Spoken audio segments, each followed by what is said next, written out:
What's going on, everyone? It's Justin here, and today I've got my unboxing of the Apple iPhone 11, 11 Pro, and 11 Pro Max in a few different colors here. And I feel like even though today is the release day, every single person has already unboxed theirs. So I decided just to go ahead and do this haul. And in Canada, the cost of all of these, including the Apple Watch and everything, came out to about $9,200, which is kind of crazy because, you know, Apple products are always expensive. In Canada, you got the tax and everything.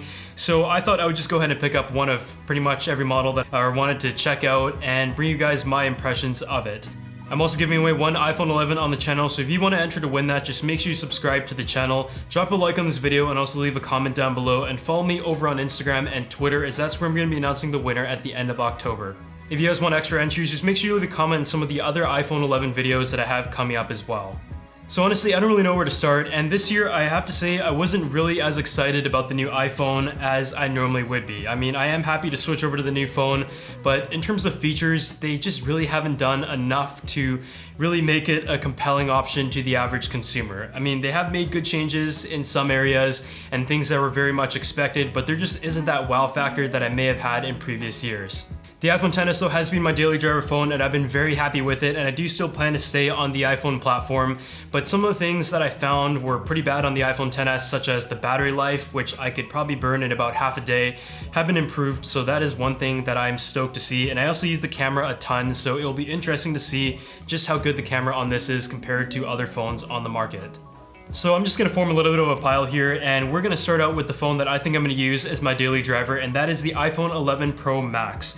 I went with the 512 gig option this year because previous years I didn't think I would ever use up all the storage, but after all of the apps and photos and this and that, I found that I was almost near the 256 gig limit. So the offerings in the iPhone 11 Pro are in a 64, 256, and also a 512, and that starts out at a price of $999 in the US. I honestly feel like for the Pro model, they should have gone with 128. It just doesn't really make much sense that a phone at $1,000 gives you 64 gigs of non-expandable storage. So I know the green color has had all the hype, but honestly, I think I was just going to go with the black. If you guys noticed from my other videos, I'm just not a big fan of green. I tend to turn it into like a different shade, especially in the travel films.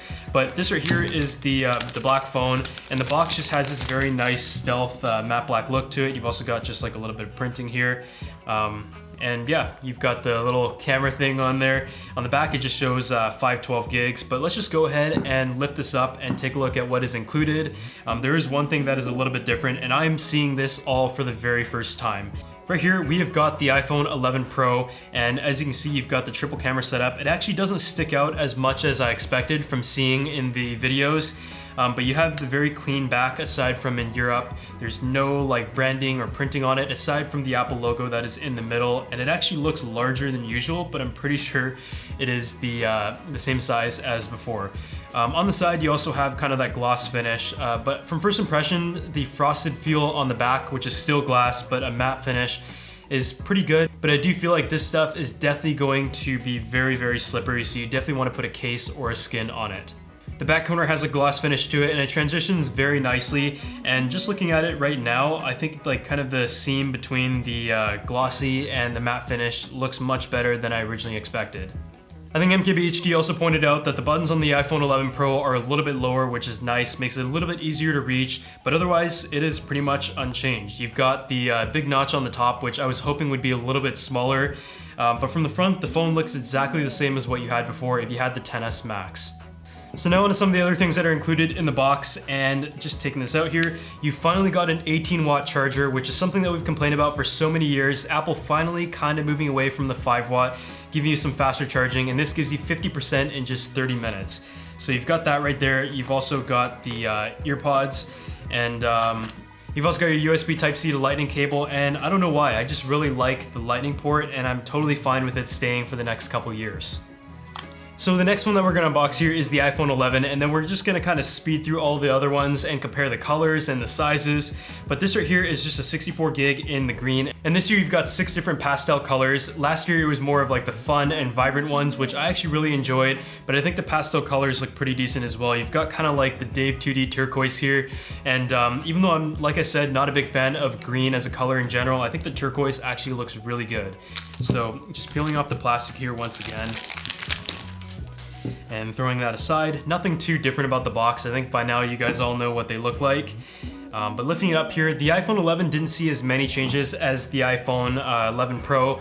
And this right here has a new camera setup, obviously with the wide camera and the standard, still no telephoto. But you also have the gloss back and kind of an inverse version of the iPhone 11 Pro. You've got matte near the camera and gloss on the actual back of the phone, which I actually still think looks really good. The display itself is still a 720p LCD. You've got the updated processor to the A13. The battery life is about an hour longer, but that is mainly thanks to the software. And just looking at the side, it is the aluminum material. Taking this thing off as well, you've got a black front, and pretty much there isn't really much to say about the iPhone 11 aside from the fact that they kind of did an incremental change as well as lowering the price by $50 in the US, which I think is probably the best feature. So that $50 savings in price can be the money that you go ahead and use to buying a faster charger if you want the fast charging feature on your iPhone 11. I feel like if Apple just included that 18-watt fast charger in the iPhone 11 as well, they can just completely phase out the stupid 5-watt charger. It can just make the phone even more compelling than it kind of already is. So now we've got the standard size iPhone 11 Pro in the white color, and I'm just gonna go ahead and quickly open this. I mean, it's the same stuff that you saw in the iPhone 11 Pro Max, but just slide that out. And there you have the white color, and I think the frosted white looks really good as well. I mean, I personally normally would like to use a white phone, but because I'm having it in the case and because these 3 cameras kind of stick out a lot, I decided that it would just make more sense to go with a black phone to kind of have it blend in a little bit better. But there you have the frosted finish, and you've got the silver edges, and of course the black on the front stays exactly the same. So here's just a look at the iPhone 11 Pro next to the iPhone 11 Pro Max. I'm personally someone who kind of likes the size of the iPhone 11 being right in the middle, but being someone who needs a big battery as well as extra camera where it's handy, I think the iPhone 11 Pro Max is going to be one that I'm going to stick with. Next up, I've got a pink one right here, and this one's actually for my mom because she thinks her camera is not good enough, but I argued that she's just not a good smartphone photographer. And this one right here is in the gold 256. So all the boxes this year are in black. We just slide it up here, and for the most part, the gold phone, I think in color is pretty much the same as what we saw last year. So I actually had the gold iPhone XS Max, and I had a case on it the whole time because I wasn't a fan of the color of the back.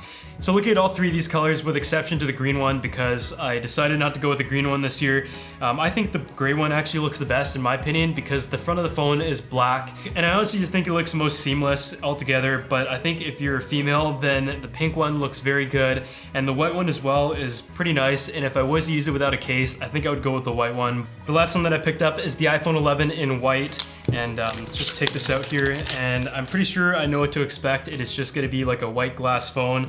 And there you have it. You've got the glossy white on the back, and you've got the matte finish on the corner. I feel like I'm saying the same thing here, but when we're unboxing 5 of pretty much the same product, that's kind of the way it goes.